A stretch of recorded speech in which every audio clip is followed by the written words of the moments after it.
Hey guys, so I've been busy doing some tutorials on how to make a few wallets, Chevrolet wallet, normal vegetarian wallet, and I decided I needed a new awl for that.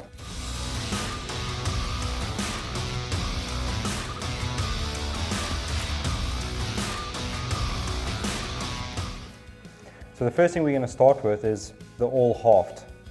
This is quite a simple one, a nice round one, not as complex as this one that I made by hand quite a few years ago now. This actually had a 357 Magnum bullet cartridge case as the housing.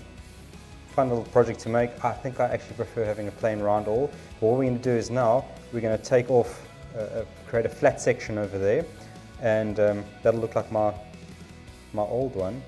And the reason for that is it's more comfortable to actually hold in your hand, and number two, when you put that down, it doesn't go rolling off of your table. And these things can be quite sharp. You don't want that falling and stabbing you or doing something funny with it. So to flatten out this awl haft, the one way you can do it is to get yourself some sandpaper. You can start off with a 60 grit, go through to a 220 grit, as fine as you want it to go.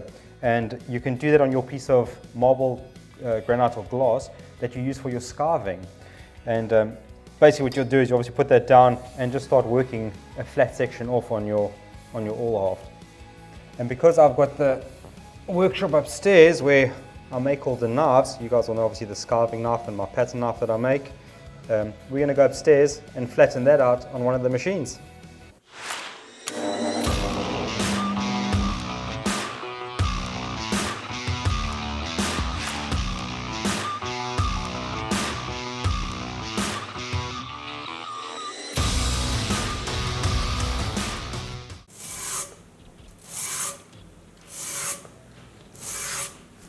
Alright guys, so that's part one of getting the awl haft done.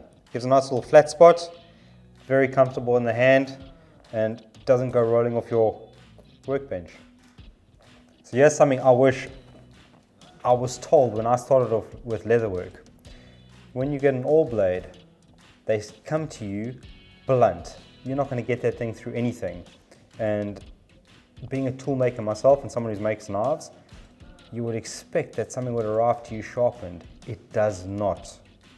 And I could have saved myself a lot of trouble and heavy handwork had I known to sharpen this. I'm going to show you how to sharpen this, because what you really want to do with an awl is get that thing through leather, you know. And so if I just show you some of my other awls, and this is on a piece of 2.8mm thick leather, you want that awl blade to be able to easily penetrate through your leather. You don't want to battle with it. So I'm going to show you what to do when you get a new awl blade to get that thing right before you fit it inside your awl haft. Okay, so the thing I like to do to get those awl blades started, I'll get a setter or a piece of 360 grit water paper. I'm going to cut that with the new blade that I've just made for this dispensable knife. You can just use the scissors if you've got one lying around. I'm just going to cut through that. So cut yourself a strip, contact adhesive onto your piece of marble, granite or glass, and I'm going to show you what to do from there. Little tip, put your piece of sandpaper horizontal on your piece of marble, granite or glass, because this little awl blade is so small and you're going to be doing little different sections along there. It just means you're going to have to cut one strip and it's going to go far quicker, far easier. So again, take a bit of water to get that paper working, and then some of the things that you want to do. When you get this awl blade, you'll notice that it has got different facets. So all you're going to do is lie that down on one of its facets at a time and start working it back and forth. Just back and forth working that. And this is where a bit of time and effort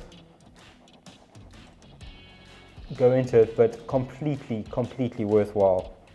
So guys, a simple little trick that you can use just to make sure that you're on point with getting those facets right as you're sanding them is just to take a Sharpie and mark one facet at a time.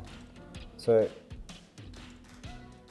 what that's going to do is when you start working that area on your sandpaper, you're going to know with a clear indication if your, number one, if your angle's right.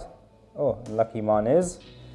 And when that Sharpie comes completely off, you're also going to know that you've finished with that grit of sandpaper, and then you can go to finer and finer grits of sandpaper. As I said, I'm probably going to go up to about a 1200 grit. That's going to give a nice smooth clean finish, and still a lot more work to go.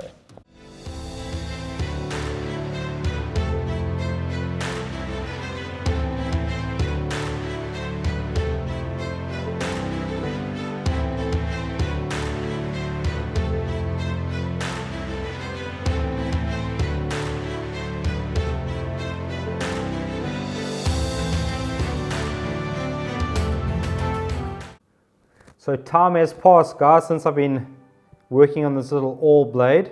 It took a little bit longer than what I expected. What the last step that I did was I just put it onto my strop, and I've just literally worked that each facet until I've got a nice polished finish. So the next step, once you've got your awl blade nicely polished, you're going to fit it into the haft. The hole that has come on my one is a little bit big, so I'm going to be using putty, but you can fit this by either using epoxy or a little bit of putty. So when I'm holding that flat part underneath my hand, the one facet of the blade will be comfortably resting on my finger, and based at a slight angle, so when I'm pushing it through the slots created by the pricking iron, that it goes in a comfortable way.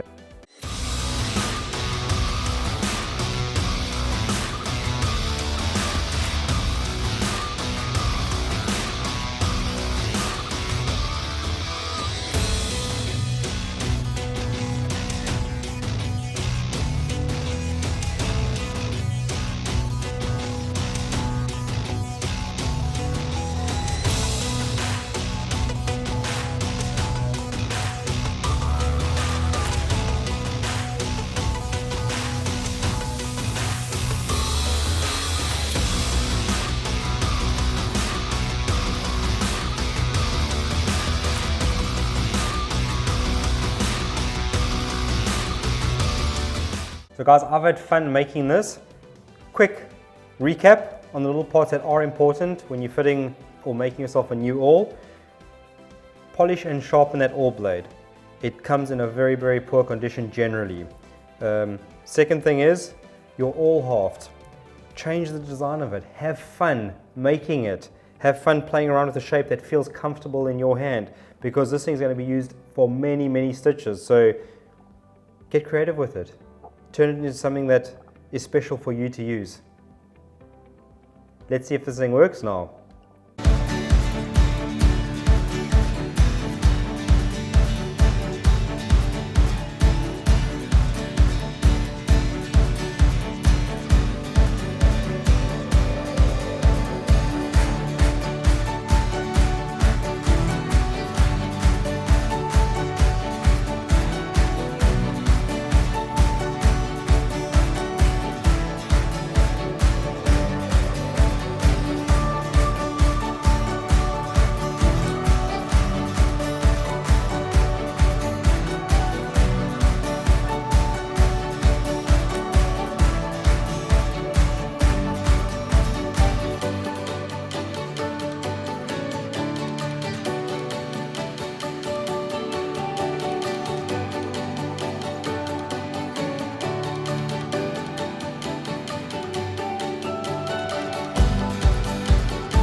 So I hope you found this video on how to prepare an awl useful. If you did, please hit the like button and remember to subscribe if you want to see more videos like this. I look forward to seeing you on the next video.